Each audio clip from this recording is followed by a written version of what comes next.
Well, it goes deep.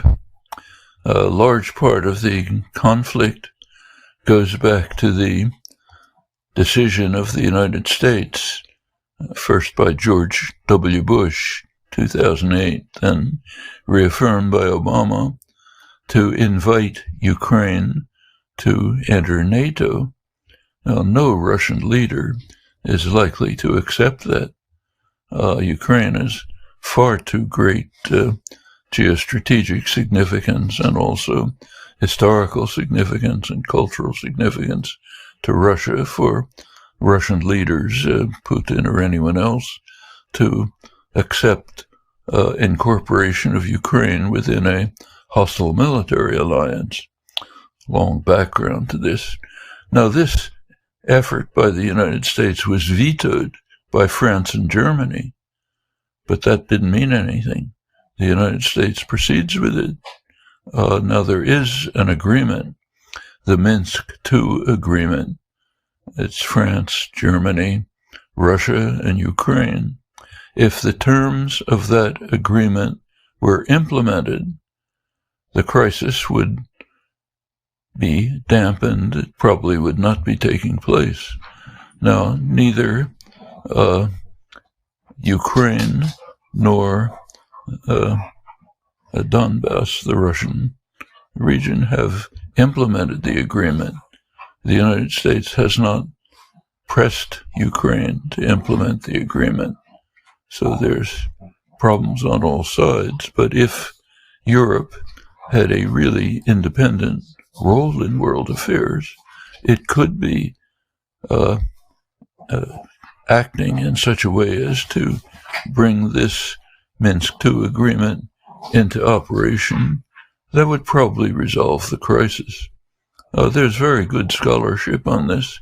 One of the main scholars of the region, Anatol Yevin, has just written several articles about it, pointing out in detail how implementation of Minsk II could very likely resolve the crisis.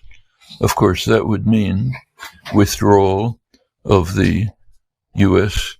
call for Ukraine to join NATO. It would mean that Ukraine would have sort of Austrian-style neutrality, the kind that Austria had right through the Cold War, not part of any military alliance. It would mean that there'd be some kind of federation in Ukraine, which would provide degree of autonomy to the Donbass region, demilitarization, a couple of other conditions.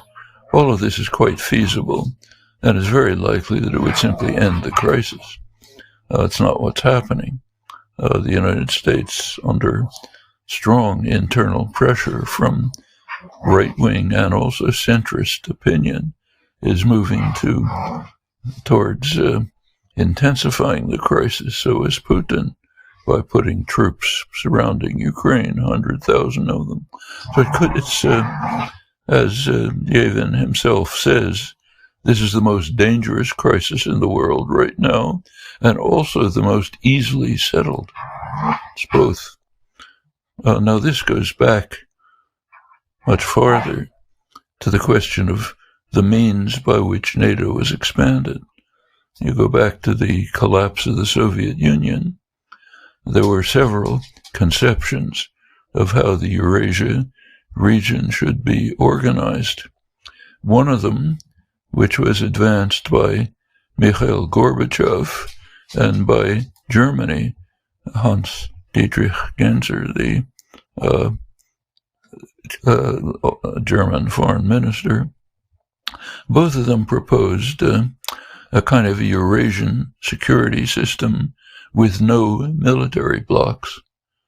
Okay, so Lisbon to Vladivostok, singles, a region, no military blocks. Well, that was rejected by the United States. It was actually supported by Germany. A core part of this was unification of Germany, which the Germans, of course, wanted. And the question was how this could take place. I remember for Russia, unification of Germany is not a trivial matter. Germany alone had virtually destroyed Russia several times during the past century. So for Russia to agree, as Gorbachev did, to agree to allowing Germany to be unified within NATO, hostile military alliance, was quite a concession. But there was a condition. Condition was that NATO would not expand to the east. The phrase that was used was not 1 inch to the east. That meant East Germany. Nobody was contemplating broader expansion, at least in public. Maybe privately they were. NATO did advance to East Germany under Bush, and under Clinton, it moved all the way to the Russian border. Baltic states, other states, Balkan states.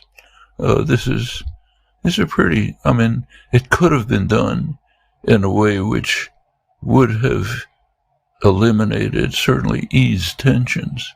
There was what was called the Partnership for Peace in the 1990s, which was a pretty sensible approach that contemplated expanding NATO or another general alliance to include the East European states, but to do it in stages, with varying from country to country depending on the circumstances, taking Russian concerns into consideration, even contemplating bringing Russia itself into this system, as incidentally Putin has suggested.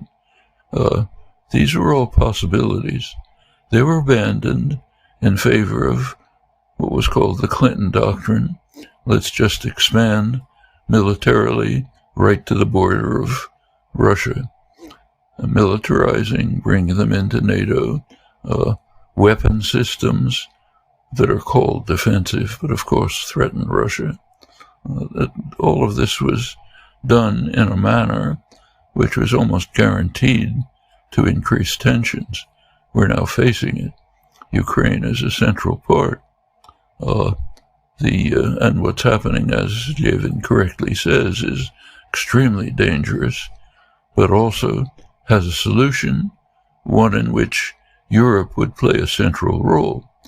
But that, of course, requires that Europe take up the option, which it has always had, to become an independent force in world affairs. Europe has that option. It's rejected it. It's chosen to be subordinate to the United States. And as long as Europe does that, we'll be in serious danger.